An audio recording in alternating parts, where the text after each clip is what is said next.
राजस्थान चित्तौड़गढ़ से बोल रही हूँ। मैंने अपनी पढ़ाई बीबीए एलएलबी की है और अब मैं एमबीए फर्स्ट ईयर की स्टूडेंट हूँ। हेलो, जो आज मैंने टॉपिक लिया है ये मेरा फेवरेट टॉपिक में से एक है। कॉन्ट्रैक्ट। सब लोग सोचते हैं कॉन्ट्रैक्ट ऐसा टॉपिक है सिर्फ लॉ सब्जेक्ट में काम आता है, पर ये गलत फहमी है। कॉन्ट्रैक्ट एक डे टू काम आता है। जैसे आपकी ये एप्लीकेशन है, ये एक ऑनलाइन एप्लीकेशन है। मैंने इस एप्लीकेशन के साथ भी एक कॉन्ट्रैक्ट कर रखा है। ये जो आप मेरी स्पीच सुन रहे हैं, जो मैं आपको समझा रही हूँ, ये भी इन लोगों ने मुझसे कॉन्ट्रैक्ट कर लिया। मतलब ये कॉन्ट्रैक्ट, इसका मतलब नहीं, कॉन्ट्रैक्ट करने का ये मतलब नहीं है कि हम किसी पेपर पे पर्टिकुलर साइन करते हैं, ऐसा कुछ नहीं है। कॉन्ट्रैक्ट मुंह से बोल के भी हो सकता है, लिखित रूप में भी हो सकता है। मैं बताती हूँ, देखो जैसे आपको कॉन्ट्रैक्ट कॉन्ट्रैक्ट डेली, जैसे कि आप किसी सब्जी वाले से सब्जी लेने जाते हैं, आप उससे सब्जी लेते हैं, सब्जी लेने के बदले आपने उसको पैसे दे दिए, ये भी कॉन्ट्रैक्ट हो गया। मतलब आपने जो भी सामान लिया है उसके बदले उनको कुछ कंसिडरेशन, कुछ चीज दी है। जब भी हम कोई एक सामान के बदले उसको रिटर्न में, मतलब उसे वापसी में कुछ पैसा देते हैं, तो वो चीज कॉन्ट्रैक्ट बन जाती है। लेकिन जब आपकी ये एप्लीकेशन है, मैंने इसके साथ कॉन्ट्रैक्ट किया है, मैं आपको अपनी स्पीच दे रही हूँ या फिर जितना मुझे नॉलेज है कर रही हूँ, इसके लिए आप मुझे पैसा नहीं दे रहे। फिर भी ये मैं ये भी ये मैं जो कॉन्ट्रैक्ट कर रही हूँ, ये फैमिली कॉन्ट्रैक्ट है। मतलब आप लोगों को थोड़ा समझाने के लिए कर रही हूँ।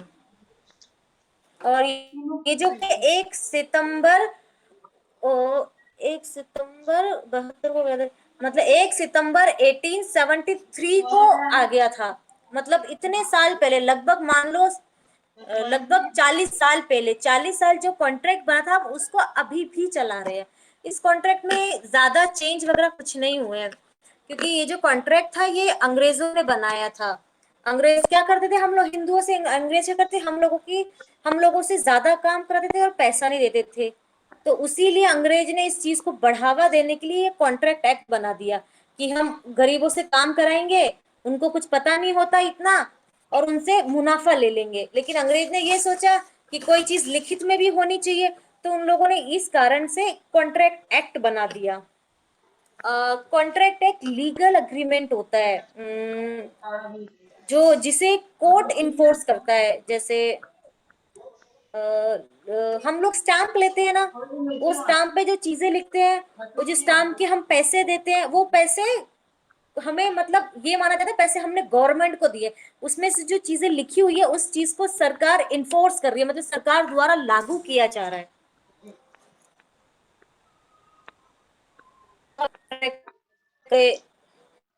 मैंने कॉन्ट्रैक्ट किया, संविदा किया। वो कॉन्ट्रैक्ट कब माना जाता है कि कॉन्ट्रैक्ट है? मैं जब एक बात बताती हूँ, अग्रीमेंट,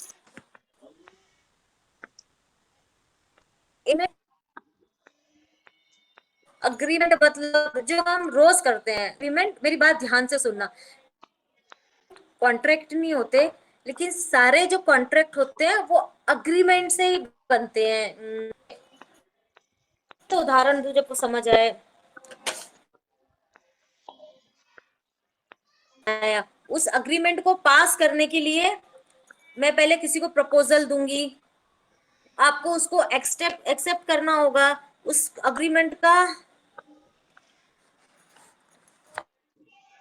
मेरी वॉइस क्या आ रही है, क्योंकि टेक्निकल एरर है। मैं हो सके जितना धीरे बोलने की कोशिश कर रही हूँ, पर ये टेक्निकल एरर है, अच्छा नहीं है, इसीलिए। आपको ये सब बात समझ आ गई कि सभी अग्रीमेंट कॉन्ट्रैक्ट नहीं होते, बट सभी जो कॉन्ट्रैक्ट होते हैं वो अग्रीमेंट से ही बनते हैं। जैसे मैं क्या बोलूँ आपको, अच्छा सा उदाहरण जो आपको समझ आ जाए। एक जो कॉन्ट्रैक्ट होता है ना, उसको बनने के लिए कुछ चीजें की जरूरत पड़ती है, वो मैं आपको बताती हूँ।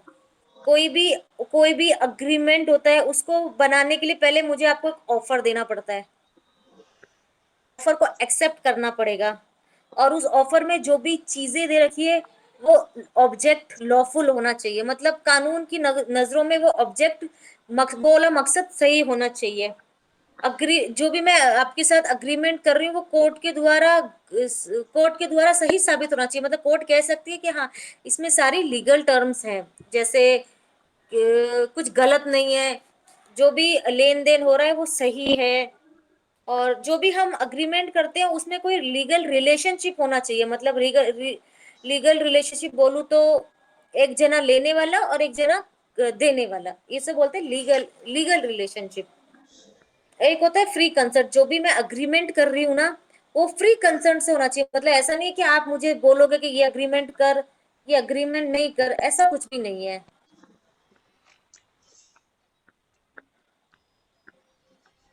और जो भी इंसान अग्रीमेंट करता है वो केपेबल होना चाहिए।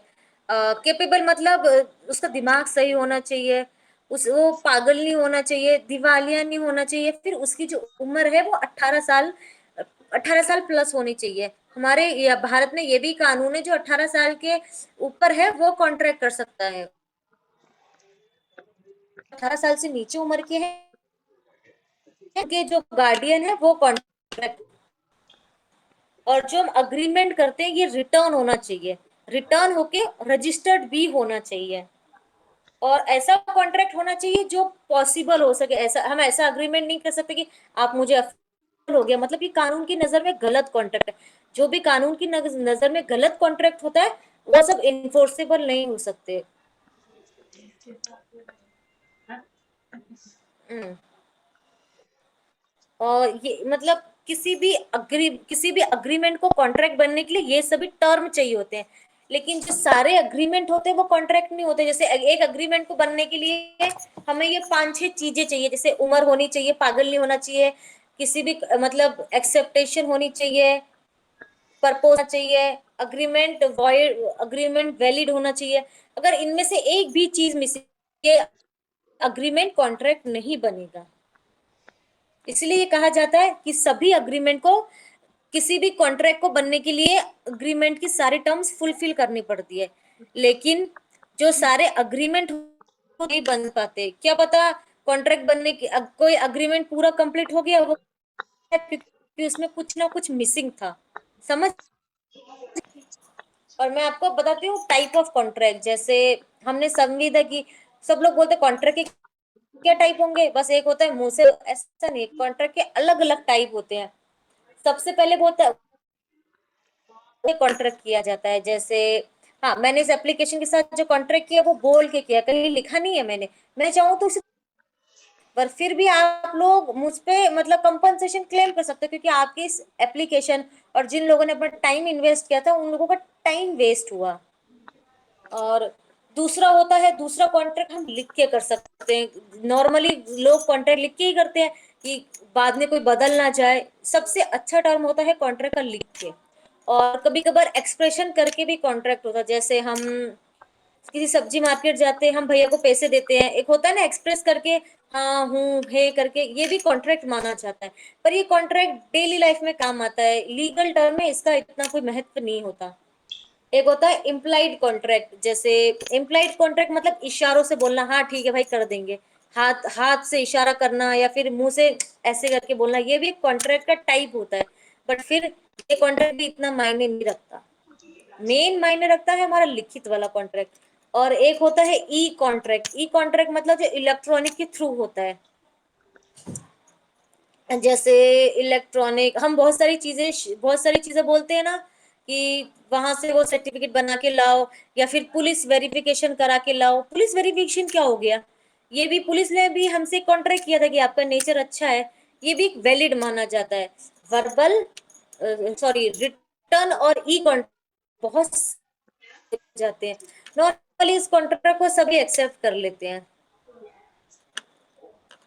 नॉर्मली इस कॉन्ट्रैक्ट को सभी एक्सेप्ट करते हैं। लेकिन जो हमने सिर्फ बोल के कर दिया, तो में समझा दिया, या फिर बस बोल दिया हाँ हूँ, ये वाले कॉन्ट्रैक्ट होते हैं, मतलब ये भी लीगल कोर्ट में इंडिया आ जाता है, बट ये इतना मायने नहीं रखते क्योंकि इनका कोई प्रूफ नहीं होता। आज तो मैं इशारों में बोल दूं हाँ मैं काम कर लूंगी, कल मैं बदल जाऊं, तो किसको क्या पता कि मैंने मेरी रिकॉर्डिंग भी नहीं की। तो ये कोर्ट में एक्सेप्टेबल होते हैं बट बहुत कम होते हैं, क्योंकि इनका कोई प्रूफ नहीं होता। अब मैं बताती हूँ कि कौन कौन से लोग हैं जो कॉन्ट्रैक्ट नहीं कर सकते। सबसे पहले हमारे इंडिया में मेच्योरिटी एज मतलब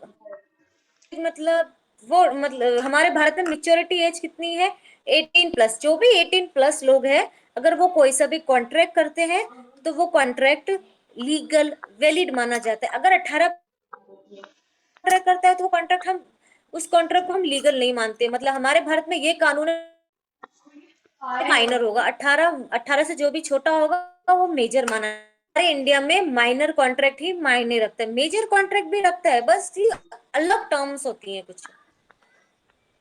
और एक मेंटली, और जो भी दिमाग से थोड़ा पागल होता है, अगर वो भी कुछ कॉन्ट्रैक्ट करता है तो ये कॉन्ट्रैक्ट भी मायने नहीं रखता। इस कॉन्ट्रैक्ट को हम लीगल कॉन्ट्रैक्ट नहीं बोल सकते। और कुछ कुछ लोग होते हैं जो मतलब जिनको दौरे पड़ते रहते हैं, आज हाँ बोला, कल मतलब आज उसकी तबीयत ठीक है, कल थोड़ी खराब है। उन लोगों को, वो लोग जो कॉन्ट्रैक्ट करते हैं ना, वो कॉन्ट्रैक्ट भी नहीं माना जा सकता, क्योंकि हमें पता है कब अच्छी हो जाए कब खराब हो जाए। क्या पता उसने जो, जब वो सही दिमाग का था, उसने जो चीज बोली उसको वो याद रख पाए नहीं रख पाए। ये जो कॉन्ट्रैक्ट होता है ना, ये क्या बोले इसे, मतलब मेंटली इल, दो इल होते हैं। एक तो परमानेंट जिसका दिमाग खराब होता है, वो कॉन्ट्रैक्ट तो कर ही नहीं सकता, वो मान ही नहीं सकते। और दूसरा इंसान भी होता है, उसको कभी कभार दौरे पड़ते हैं। अगर वैसा इंसान भी कॉन्ट्रैक्ट करता है तो वो कॉन्ट्रैक्ट भी हम वैलिड नहीं मानते, कोर्ट इसको एक्सेप्ट ही नहीं करता। करता भी है, ऐसा नहीं है नहीं करता, कभी कभार बहुत ऐसे केस होते हैं इसमें कोर्ट एक्सेप्ट करता है। बट ये अलग टर्म में आते हैं, इनके बहुत लंबे प्रोसेस होते हैं, इनके प्रूफ इकट्ठा करना बहुत मुश्किल होता है। इसका एक अलग ही टॉपिक होता है। और एक और कोई कोई ऐसे लोग होते हैं जिनको कोर्ट ने मना किया है, मतलब कोर्ट की नजर में उस आदमी की कोई वैल्यू ही नहीं है, उसने बहुत सारे क्राइम कर रखे, कोई चोर और चक्का है, अगर वो भी कुछ कॉन्ट्रैक्ट करता है तो वो कॉन्ट्रैक्ट भी मायने नहीं रखता, क्योंकि उसने पहले ही इतने गलत काम कर रखे हैं कि कोर्ट उस पर विश्वास नहीं कर सकता। जैसे कोई चोर है जिसने चोरी की, बहुत बार उसको सजा हो गई कोर्ट में। अब कोर्ट उस इंसान को जानता है कि वो इंसान भरोसे लायक नहीं है, और वो इंसान फिर भी अगर किसी के साथ कॉन्ट्रैक्ट करता है और कॉन्ट्रैक्ट को तोड़ देता है, तो जिसके साथ कॉन्ट्रैक्ट को तोड़ा है वो वाला आदमी वापस कोर्ट में आके नहीं बोल सकता कि इस चोर ने मेरे साथ कॉन्ट्रैक्ट किया था, क्योंकि कोर्ट ने पहले पहले ही मतलब उस आदमी को डिस्क्वालीफाई कर रखा है। कोर्ट ने बोल रखा है कि ये आदमी विश्वास लायक नहीं है। अ,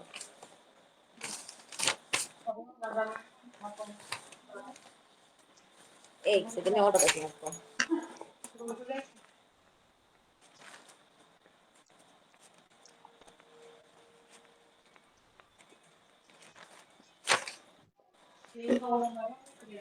अब सबसे बड़ा बात है ये जो कॉन्ट्रैक्ट होता है ये कितनी पार्टीज के बीच में होता है। नॉर्मली कॉन्ट्रैक्ट 2 पार्टीज के बीच में होता है, लेकिन जरूरी नहीं, कभी पर ज्यादा पार्टी के बीच में भी हो सकता है। लेकिन एक कॉन्ट्रैक्ट को बनने के लिए 2 पार्टी की ही आवश्यकता होती है, और 2 से कम पार्टी के बीच में कॉन्ट्रैक्ट नहीं हो सकता। कुछ लोग बोलते हैं कि मैं अकेला अपने आप से कॉन्ट्रैक्ट कर लूं, ऐसा नहीं है। कॉन्ट्रैक्ट करने के लिए 2 पार्टी ही जरूरी होती है। जैसे और कुछ लोग होते हैं कॉन्ट्रैक्ट करके तोड़ देते हैं। मैं उदाहरण देती हूँ कॉन्ट्रैक्ट करके। एक आदमी होता है, वो अपने बच्चे की शादी करने के लिए खाने वाले को ऑर्डर देता है कि 18 तारीख को मेरे घर में 18 तारीख को मेरे घर में खाना बनाना है शादी का। वो खाना वाला क्या करता है, 18 तारीख को आता ही नहीं है, शादी शादी का खाना उसने फिर एडवांस नहीं लिया, फिर भी वो आता नहीं है। तो वो जो जिसके घर में शादी थी वो खाने वाले पे डिमांड कर, मतलब कंपनसेशन डिमांड कर सकता है। कंपनसेशन मतलब भरपाई के लिए डिमांड कर सकता है, क्योंकि उस आदमी की जो रेपुटेशन डाउन हुई खाना ना बनाने की वजह से, उससे उसको नुकसान पहुंचा है फिजिकली, उसके मतलब शरीर पे नुकसान पहुंचा है, उसकी इमेज पे नुकसान पहुंचा है। वो फिर भी कॉन्ट्रैक्ट के लिए मतलब अगर उसका कॉन्ट्रैक्ट टूटता है तो कोर्ट जाके कंपनसेशन ले सकता है। उसने 1 रुपया नहीं लगाया, फिर भी वो पैसा मांग सकता है।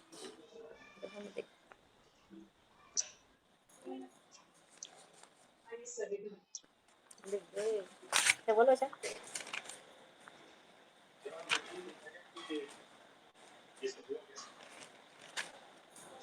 किसी को और कुछ पूछना कॉन्ट्रैक्ट के लिए, बता दूं पहले सबके डाउट क्लियर करूं।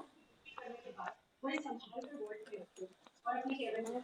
पिक्चर शो कर रही है, हमारी पिक्चर शो करनी है मेरे से।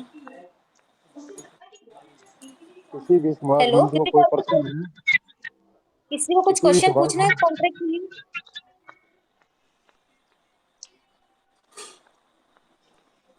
किसी आप भी लोगों को सुभाष समझ मंदिर को आया? कोई। हेलो।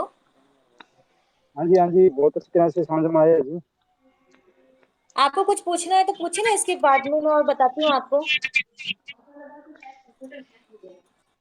हाँ, किसी समाज मंदिर को कोई चीज, कोई प्रश्न पूछना हो तो आप पूछ सकते हो। कोई बात है, आप लिख के भी पूछ लीजिए, वैसे ही पूछ लीजिए जो आपका डाउट है या कुछ चीज आपको नहीं समझ आई, मैं वापस एक्सप्लेन कर दूंगी आपको। तो मेरी आवाज ही बढ़िया नहीं आ रही। एक एक बार गायत्री जी आप आगे और बता दो। उसके बाद में आप जो भी कोई पूछना चाहता है सीट रिक्वेस्ट मांग के बाद में पूछ लेंगे उनसे। या इसके बीच में कोई लिख के पूछ सकता है, तो वो आप बता देंगे उनको बाद में। आप एक बार कंटिन्यू रखें।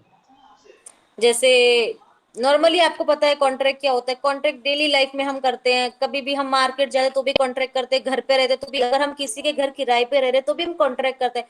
कॉन्ट्रैक्ट करने का मतलब होता है हमें, मतलब कोर्ट है ना, उसके द्वारा उसके द्वारा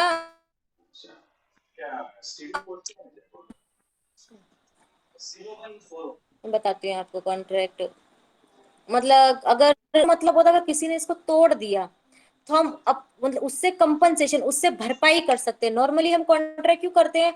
भरपाई करने के लिए। जैसे मैंने आपके साथ कॉन्ट्रैक्ट किया था, मैंने थोड़ा लेट ज्वाइन किया, अगर मैं ज्वाइन नहीं करती तो आप लोग मुझ पे क्लेम कर सकते थे, क्योंकि आप लोगों का टाइम बहुत वेस्ट हुआ इस पे, मेरा मेरा वेट करने के लिए। आपकी ये जो एप्लीकेशन है इसकी भी एक रेपुटेशन होगी, लोग इसको फॉलो करते हैं, उसकी भी रेपुटेशन डाउन हुई। अगर मैं नहीं ज्वाइन करती तो आप लोग मुझ पे भी कंपनसेशन क्लेम करते। आपने मुझे दिया कुछ नहीं है, बट आप लोगों का टाइम वेस्ट हुआ। ये हो सकता है कि आप लोग ये भी कर सकते थे कि मेरे को परमानेंट इस ऐप से डिलीट कर सकते थे।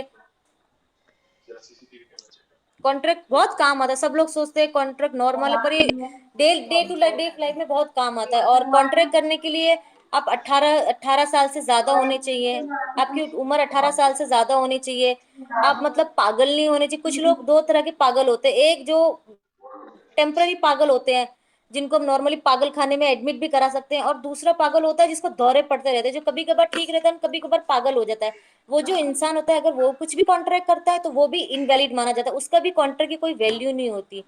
और एक, और ऐसा कोई आदमी जिसको कोर्ट ने ही मना कर रखा है कि इस आदमी की कोई रेपुटेशन नहीं है या फिर कोई नशेड़ी, अगर वो आदमी भी कोई कॉन्ट्रैक्ट करता है तो वो कॉन्ट्रैक्ट भी वैलिड नहीं माना जाता। मतलब अगर कोई भी आदमी, जैसे कोई नशेड़ी के साथ मैंने कॉन्ट्रैक्ट कर लिया और उस कॉन्ट्रैक्ट को तोड़ दिया, अगर वो नशेड़ी कोर्ट में जाके मेरे से पैसे मांगेगा तो मैं उसको, कोर्ट उसको मना कर देगा, क्योंकि तुम्हारी तो कोई इमेज ही नहीं है हमारे कोर्ट में। हेलो। तो मुझे ही ना आ रही हो। हाँ जी, हाँ जी, बोलो जी, आप बोलते रहो। सर, किसी किसी को और कुछ डाउट है इसको लेकर?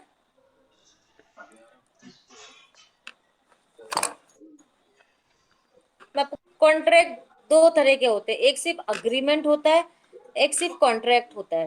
चलो ये टॉपिक आपको थोड़ा मुश्किल लग रहा है, मैं बता दी टाइप ऑफ कॉन्ट्रैक्ट। कॉन्ट्रैक्ट बहुत सारे तरह के होते हैं। एक होता है कॉन्ट्रैक्ट जो हम बस मुंह से बोल के, जैसे हम सब्जी लेने जाते हैं, हम उससे भी कॉन्ट्रैक्ट करते हैं, हम उससे सब्जी लेते हैं और पैसे देते हैं। हम ये थोड़ा ना बोलते हैं कि ये कितने का, बस एक बार सबका रेट पूछ लेते हैं, हमें जमा तो लेते हैं, नहीं जमा तो नहीं लेते, बट मुंह से बोल के पूछते हैं उससे, अपनी हाँ और ना बोलते हैं। ये भी कॉन्ट्रैक्ट हो गया, हमने उसकी राय भी ले ली और उसे भी अपनी राय दे दी, ये भी कॉन्ट्रैक्ट होता है। इसे बोलते हैं हम वर्बल कॉन्ट्रैक्ट, मतलब हमने मुंह से बोल दिया और वो कॉन्ट्रैक्ट हो गया, उसके बाद हमारी मर्जी उस कॉन्ट्रैक्ट को आगे चलाना है या खत्म करना है। दूसरा कॉन्ट्रैक्ट होता है रिटर्न कॉन्ट्रैक्ट, सबसे ज्यादा इंपॉर्टेंट रिटर्न कॉन्ट्रैक्ट होता है, जिसे हम लिखित रूप में कहते हैं। नॉर्मली जब भी हम कॉन्ट्रैक्ट करते हैं, छोटा से छोटा या बड़ा सा बड़ा कॉन्ट्रैक्ट करते हैं, हम उसको लिखित रूप में लेते हैं। लिखित रूप में लेकर सरकार की मोहर लगती है, इसका मतलब उस कॉन्ट्रैक्ट से हम पलट नहीं सकते। अगर हम उस कॉन्ट्रैक्ट को तोड़ेंगे भी तो हम तोड़ने के बाद उस कॉन्ट्रैक्ट के लिए पैसे देने पड़ेंगे, क्योंकि वो लिखित रूप में एक प्रूफ है वो हमारे पास। और तीसरा कॉन्ट्रैक्ट है ऑफर एक्सेप्टेंस। जैसे मैंने आपको एक ऑफर दिया कि मेरी कार खरीद लीजिए, आपने एक्सेप्ट कर ली, और आपने एक्सेप्ट करने के बाद अगर वो कॉन्ट्रैक्ट तोड़ दिया तो मैं आपसे पैसा ले सकती हूँ, क्योंकि आपने मेरा टाइम वेस्ट किया, मेरे पहले ऑफर को एक्सेप्ट किया। अगर आपको नहीं चाहिए था तो ऑफर एक्सेप्ट ही नहीं करना चाहिए था मेरा। तीसरा होता है इम्प्लाइड कॉन्ट्रैक्ट, मतलब अपने कुछ ऐसी हरकत करना जिसे सामने वालों को पता चल जाता है कि आप उसके साथ कॉन्ट्रैक्ट करना चाहते हो। मतलब इसमें लिखित रूप नहीं होता, हम हाँ ना भी नहीं बोलते, बट अपना कुछ ऐसा एक्शन करते हैं, या फिर जैसे बोलते हैं ना, हम आंखों से इशारा करते हैं, या फिर ऐसा कुछ एक्शन करते हैं कि सामने लोग को पता चलता है हम उनकी बात से राजी भी है या नहीं है। ये भी एक तरह का कॉन्ट्रैक्ट होता है, बट ये कॉन्ट्रैक्ट इतना माना नहीं जाता, क्योंकि इस कॉन्ट्रैक्ट का कोई प्रूफ ही नहीं होता। और सबसे लास्ट में आता है ई कॉन्ट्रैक्ट, सबसे इंपॉर्टेंट टॉपिक में कॉन्ट्रैक्ट में से ये भी कॉन्ट्रैक्ट। ई कॉन्ट्रैक्ट होता है इलेक्ट्रॉनिक कॉन्ट्रैक्ट। हम बहुत सारे जगह शपथ पत्र लेते हैं, बहुत सारे मतलब वेरिफिकेशन करते हैं, तो ये भी तो कॉन्ट्रैक्ट हो गया ना। हम पुलिस वेरिफिकेशन कराएंगे तो ये भी कॉन्ट्रैक्ट हो गया, ये रिटर्न कॉन्ट्रैक्ट हो गया, इसे हम बोलते हैं ई कॉन्ट्रैक्ट। किसी को कुछ नहीं समझ आया इसमें?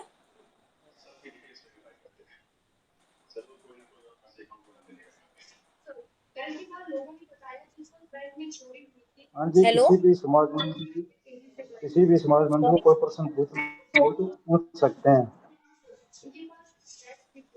भारतीय संविधान अधिनियम में कोई भी क्वेश्चन पूछना हो तो आप ई पूछ सकते कॉन्ट्रैक्ट हैं। देखो, ई कॉन्ट्रैक्ट हम शपथ पत्र लाते हैं। ये शपथ पत्र हम कहाँ से लाते हैं? नॉर्मली हम कोर्ट पे जाते हैं, एक शपथ पत्र लेते हैं, उस शपथ पत्र के ऊपर लिखा होता है आजकल क्या चल रहा है, बैंक एग्रीमेंट चल रहा है। आप लोग बैंक में जाते हैं, बैंक में अगर आपका लॉकर होगा तो आपको पता होगा कि आजकल सब बैंक वाले लॉकर अग्रीमेंट मांगते हैं। लॉकर अग्रीमेंट क्या हो गया? ई कॉन्ट्रैक्ट में ही आता है। हम ई मित्र की दुकान पे भी जाके वो कॉन्ट्रैक्ट ले लेते हैं ना, उसे बोलते हैं ई कॉन्ट्रैक्ट। उसमें सारी टर्म्स लिखी होती है, जैसे रिटर्न कॉन्ट्रैक्ट होता है ना, वैसे ही ई कॉन्ट्रैक्ट होता है, पर वो कंप्यूटर के द्वारा बनाया जाता है। पुलिस वेरिफिकेशन जाते हैं, पुलिस वेरिफिकेशन भी कंप्यूटर के द्वारा ही हमारी वेरिफिकेशन करती है। जो भी कंप्यूटर से जुड़ गया, जो भी इलेक्ट्रॉनिक से जुड़ गया, उसे ई कॉन्ट्रैक्ट बोला जाता है। ठीक है, शांत उठा लिया, बता ना।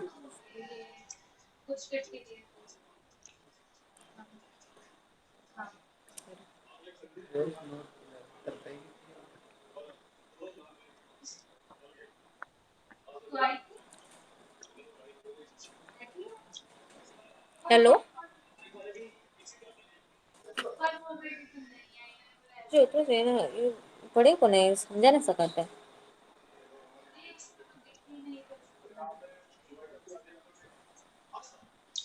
आपको कुछ समझ नहीं आया तो भी पूछ लीजिए। कॉन्ट्रैक्ट तो बहुत बेसिक सब्जेक्ट है, रोज ना रोज जिंदगी में कुछ ना कुछ काम तो आता ही है ये सब्जेक्ट हमारे। अगर आवाज साफ नहीं है तो लिख के पूछ लीजिए, मैं आपको समझा दूंगी।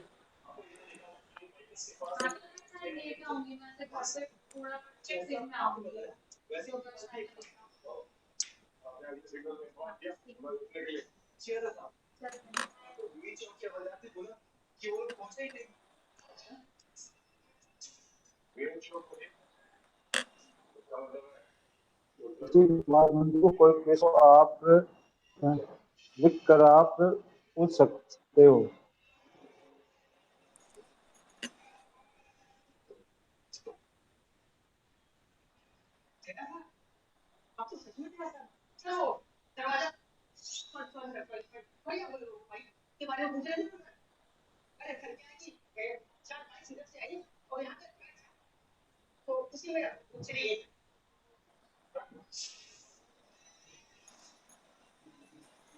गायत्री जी, शंकर जी का क्वेश्चन है। जी सर, बट अभी मेरी ईमेल आईडी इतना यहाँ क्या नेटवर्क बहुत प्रॉब्लम है, इसलिए मैंने किसी का हॉटस्पॉट कनेक्ट कर रखा है, तो ईमेल आईडी मेरी इतनी चल नहीं रही है। अभी मैंने दूसरे के फोन से कनेक्ट कर रखा है आपका, मतलब दूसरे के फोन से मैं ऑपरेट कर रही हूँ, तो ईमेल आईडी मेरे पास इतनी है भी नहीं, और दूसरे के फोन में चला भी नहीं सकती।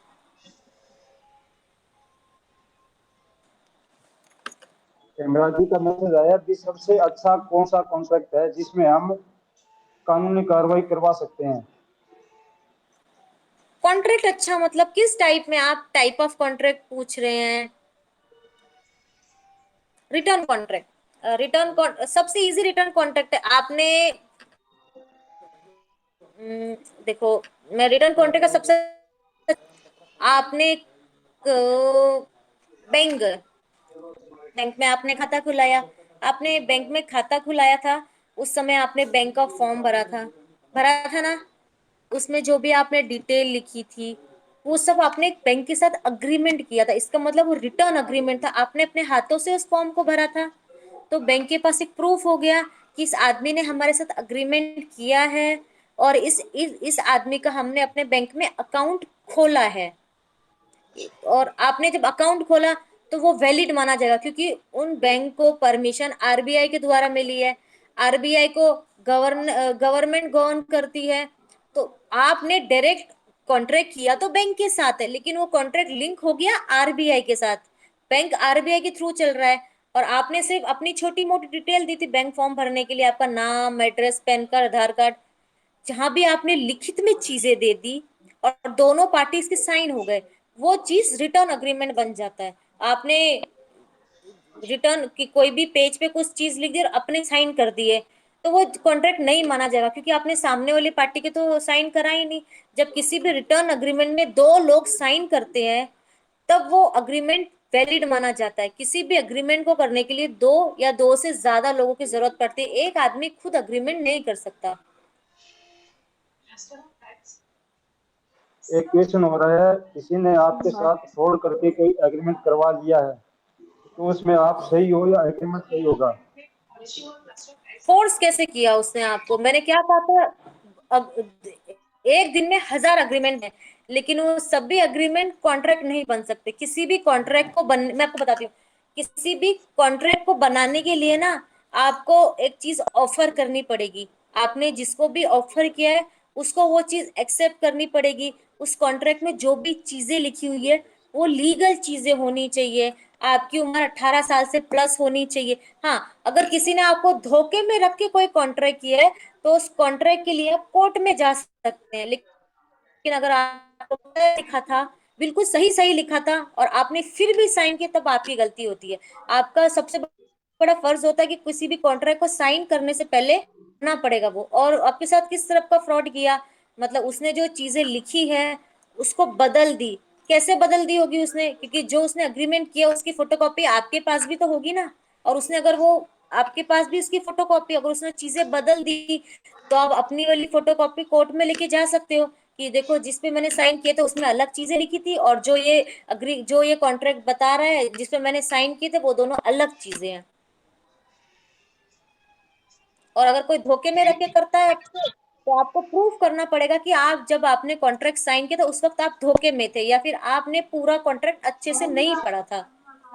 जब भी हम कोर्ट में जाते हैं, सबसे पहले हमें ये साबित करना पड़ता है कि हम बेगुनाह है, ना कि ये कि सामने वाला निर्दोष है।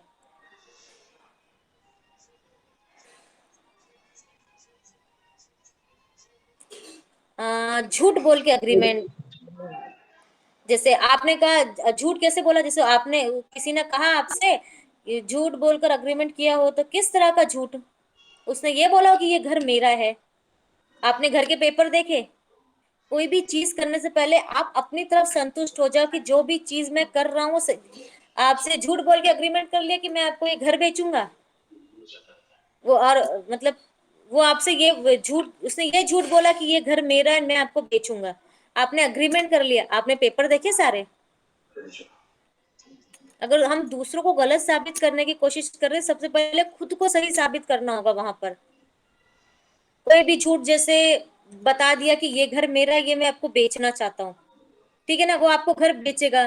कैसे बेचेगा? आपकी जिम्मेदारी है ना उस घर के पूरे पेपर्स देखना, क्योंकि आप खरीद रहे हो, आप पैसा दे रहे हो उसको। आपकी जिम्मेदारी है आपको घर के पेपर देखना, वो जो आदमी बोल रहा है वो सही बोल रहा है या नहीं बोल रहा।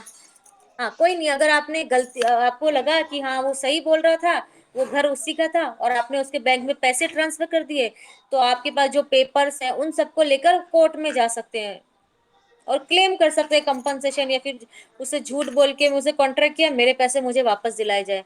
पर सबसे पहले कोई भी झूठ बोल के कॉन्ट्रैक्ट नहीं कर सकता। आपको ये देखना पड़ेगा कि जो चीज मैं करने जा रहा हूँ वो सही भी है, या कोई भी जो पेपर्स होते हैं कॉन्ट्रैक्ट के, को चेक करने होते हैं, क्योंकि आप अपना पैसा लगाने जा रहे हैं उसमें। पैसा वसूल भी कर सकते हैं, पर उसका लंबा प्रोसेस होता है। कॉन्ट्रैक्ट भी यही कहता है, अगर आप किसी चीज में भी कॉन्ट्रैक्ट कर रहे हो, तो आपकी जिम्मेदारी, आप उस चीज को अच्छे से सोच समझ के करो। नीचे भी आपकी जान क्या लिख रहे हो?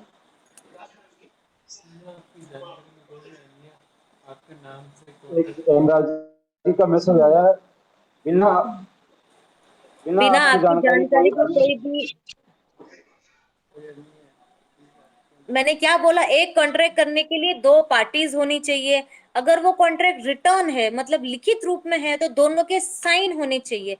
अगर मुझे जानकारी नहीं है कि किस चीज का कॉन्ट्रैक्ट था, तो मेरे साइन वहां पर कैसे आ गए? तो ये मुझे ध्यान रख, देख से बिना मेरी जानकारी के कोई कॉन्ट्रैक्ट, या फिर जिसने कॉन्ट्रैक्ट किया वो मेरा भरोसेमंद इंसान होगा, जिसको पता होगा मेरे बारे में, वही तो कॉन्ट्रैक्ट। एक अजनबी इंसान कभी कॉन्ट्रैक्ट नहीं कर सकता। कॉन्ट्रैक्ट वही कर सकता है जो आपके आसपास के लोग होते हैं, आपके आपके मतलब जान पहचान के लोग। मेरे जानकारी के बिना अन्य कॉन्ट्रैक्ट कैसे करेगा वो? और अगर वो कॉन्ट्रैक्ट कर भी लेता है तो ये इनवैलिड होगा। कोर्ट इस कॉन्ट्रैक्ट को मानेगी ही नहीं, क्योंकि मैंने तो उस कॉन्ट्रैक्ट को कभी देखा ही नहीं, कॉन्ट्रैक्ट कभी किया ही नहीं। तो ये कॉन्ट्रैक्ट वैसे ही इनवैलिड हो जाएगा कोर्ट में, मतलब कोर्ट में शायद जाएगा भी नहीं ये कॉन्ट्रैक्ट कॉन्ट्रैक्ट का केस, क्योंकि मेरे को तो पता ही नहीं था कि कॉन्ट्रैक्ट हुआ भी है या नहीं हुआ। कहीं नहीं। बिना एजेंट ने झूठ बोलकर पॉलिसी बेच दी। हम्म, बीमा एजेंट ने झूठ बोलकर पॉलिसी बेच दी। देखो, बीमा एजेंट का काम है पॉलिसी बेचना, आपका काम है उस पॉलिसी को खरीदना, लेकिन आपका ये काम भी तो है उस पॉलिसी में क्या क्या लिखा हुआ है वो सब भी पढ़ना।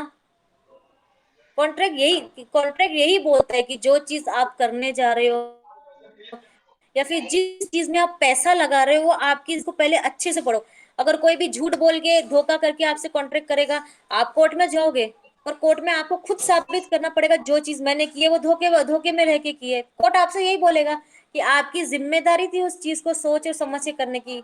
आपको पैसे भी दिला देगी कोर्ट। प्रोसेस बहुत लंबा है इसका, पर सबसे पहले कोर्ट आपको बोलेगी कि आपने कोर्ट का टाइम क्यों वेस्ट किया जब आपने पूरी चीजें ही नहीं पढ़ी। अगर आप किसी से कॉन्ट्रैक्ट करने भी जा रहे थे तो आपको सब कुछ पढ़ना चाहिए था ना पहले, कि कॉन्ट्रैक्ट में क्या लिखा और क्या नहीं लिखा।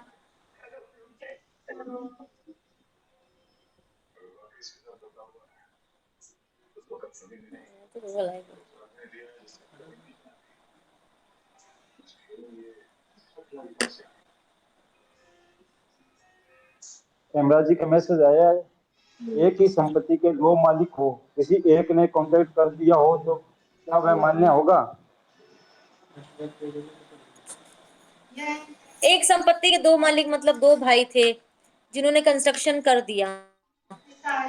जब अगर जब कंस्ट्रक्शन का काम चल रहा था और दूसरे भाई को पता था कि कंस्ट्रक्शन का काम चल रहा, तब उसने ऑब्जेक्शन क्यों नहीं उठाया बीच में? उसने काम कंस्ट्रक्शन का काम खत्म होने का इंतजार क्यों नहीं किया? उसमें भी मैंने क्या कहा है, दूसरों को गलत साबित करने से पहले खुद को सही साबित करना पड़ता है। हाँ, अगर उसको नहीं पता था कि कंस्ट्रक्शन का काम चल रहा है, तब और काम कंप्लीट होने के बाद फिर वो कोर्ट में जाता है, तो कोर्ट उसे कंपनसेशन दिला सकता है। लेकिन आपको अगर पहले पता होगा कि काम चल रहा है, तब आपने कुछ नहीं किया, तब आप कोर्ट भी आपको कुछ नहीं दिला पाएगा, क्योंकि आपको पता था काम चल रहा है। उस समय आपको रोकना चाहिए था, और आपने नहीं रोका, आपने इंतजार किया कि घर पूरा बनेगा उसके बाद मैं कोर्ट जाऊंगा। तब कोर्ट आपकी मदद नहीं करेगी, क्योंकि आपका काम जब आपको पता था कोई चीज गलत हो रही तो आपने उसको रोका ही नहीं।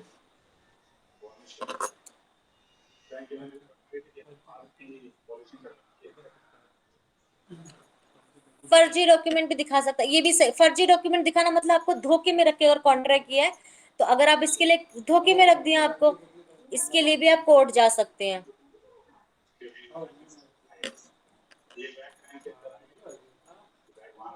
और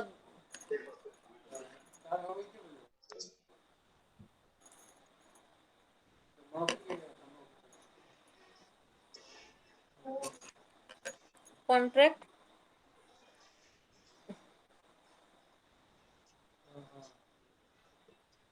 हाँ, अगर साइट पे कुछ काम नहीं हुआ हो तो, और कंस्ट्रक्शन चल चल रहा है, मतलब आपको लगता है कि कल कंस्ट्रक्शन शुरू होगा और आप दोनों की हिस्सेदारी है, तो आप उस कंस्ट्रक्शन पे स्टे ऑर्डर लगा सकते हैं। मतलब कोर्ट से परमिशन ला सकते हैं कि जब तक फैसला नहीं हो जाता इस चीज पे स्टे कर दीजिए, मतलब इस चीज पे रोक लगा दीजिए, हम ये कर सकते हैं। लेकिन अगर काम चल रहा है, कंप्लीट होने के बाद कोर्ट में जाएंगे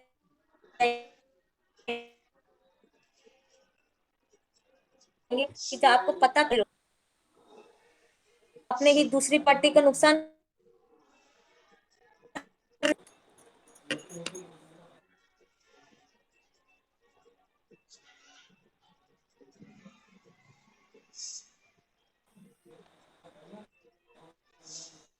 इस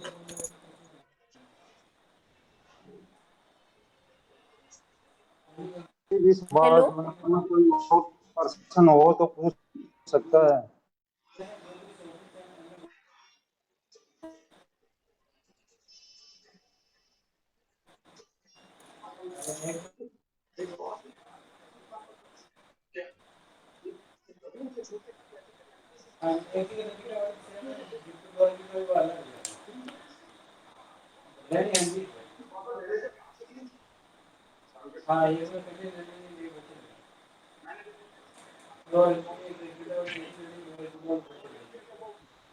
सबके डाउट क्लियर हो गए सर?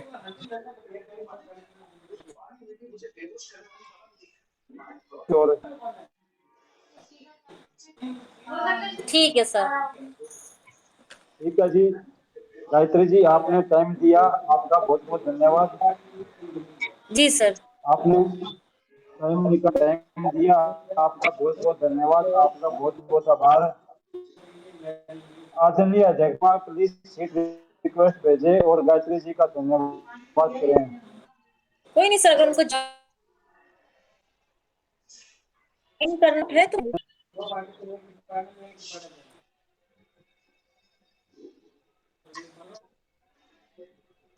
करते सर।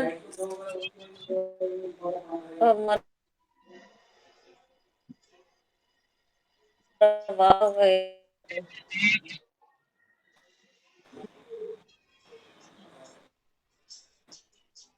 धन्यवाद तो आपका दिया चीज समझाने का। बहुत बहुत